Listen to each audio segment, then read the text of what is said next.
नमस्कार, आप देख रहे हैं क्राइम 24 आवर्स और मैं हूं आपके साथ ज्योति कनौजिया। आइए रुक करते हैं खबर की ओर। भाजपा कार्यकर्ताओं द्वारा बबेरू क्षेत्र के मरका में की गई योजनाओं के विषय में चर्चाएं।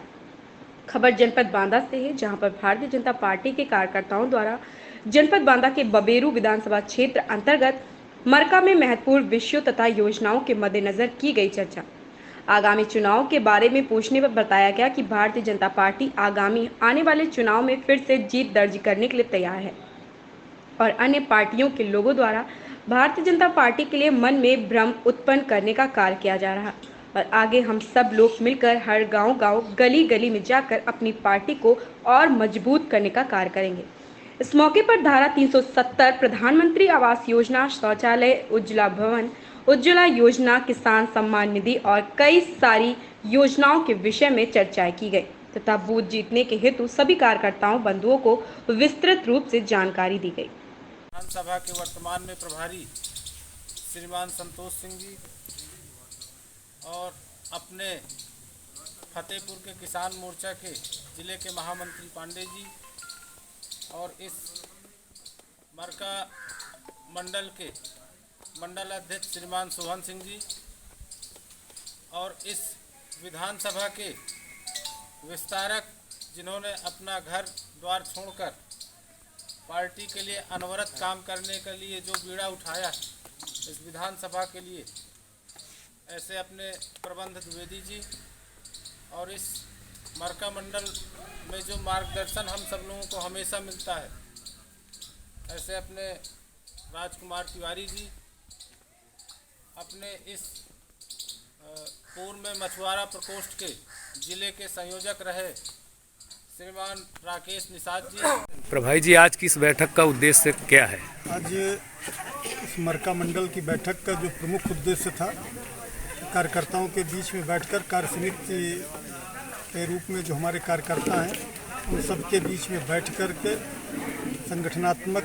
रणनीति पर चर्चा की जाए और कल जो बूथ विजय अभियान की शुरुआत होनी है माननीय राष्ट्रीय अध्यक्ष जी के द्वारा, हर शक्ति केंद्र पर ये कार्यक्रम किस तरह से हो उसकी रणनीति बनी और आने वाले दिनों में भारतीय जनता पार्टी के कार्यकर्ता गांव गली तक पहुंचकर किस तरह से संगठन को और अधिक प्रभावी मजबूत करने का काम करेंगे, इसी की रणनीति योजना बनी। क्या 2022 में एक बार फिर योगी सरकार बनाने में सफल होंगे? ये सफल होंगे नहीं, बल्कि भारतीय जनता पार्टी की सरकार बनना निश्चित है। और चूँकि ये हम नहीं कह रहे हैं, ये गांव के गांव में जो गांव का गरीब किसान कार्यकर्ता या जो गांव के गरीब लोग हैं, जो जनता है, जो आम मतदाता है, उसकी जो अपनी मंशा है कि हमें एक बार पुनः, एक बार नहीं, मैं तो ये मानता हूँ कि भारतीय जनता पार्टी की सरकार में जो सुरक्षा, जो उन्हें लाभ, जो उनकी अपनी योजना, उन्हें लगता है कि राष्ट्रवाद को जिस तरह से भारतीय जनता पार्टी ने मजबूत किया है, जिस तरह से उन्हें उनके जो अपनी व्यवस्थाएं थी, सरकार द्वारा दी जाने वाली योजनाओं पर कोई डकैती नहीं पड़ रही है। जैसे अन्य सरकारों में क्या होता था,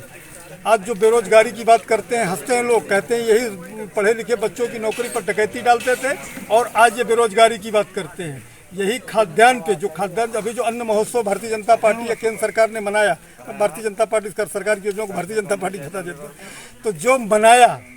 उसमें आपने देखा कि कुछ विपक्षियों ने मजाक बनाया। ये वही विपक्षी हैं जिनके शासनकाल में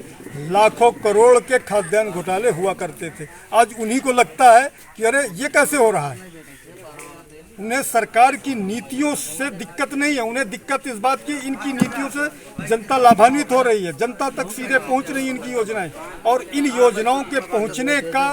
जो परिणाम निकलेगा वो भारतीय जनता पार्टी के पक्ष में मतदाता खड़ा दिखेगा। इससे इनको परेशानी है, इन्हें पता है। इनके बड़े नेता कहते हैं घर में बैठ करके अपने अंदर कमरे में कि भारतीय जनता पार्टी की नीतियां जो हैं वो आम जनता तक पहुंच रही है, इसलिए आप लोग भ्रम फैलाइए। मैंने पहले भी कहा भी अपने संबोधन में, इनके अपने कुछ कार्यकर्ता भ्रम फैलाने की दृष्टि से बाजार में जाते हैं, मजदूरों के बीच में जाते हैं, किसानों के बीच में जाते हैं और भ्रम फैलाने का सबसे बड़ा जो अभी उदाहरण दिया राकेश टिकैत को पिछले 9 महीने से। कौन से ऐसे माध्यम है जिनके माध्यम से राकेश टिकैत इतने बड़े आंदोलन के नेतृत्व करता, वो कैसे चला रहे हैं, कौन से ऐसे साधन है? चलिए, ये सब इन्हीं लोगों की देन है, भ्रम फैला। ऐसी ही खबर से जुड़े रहने के लिए आप देखते रहें क्राइम 24 आवर्स।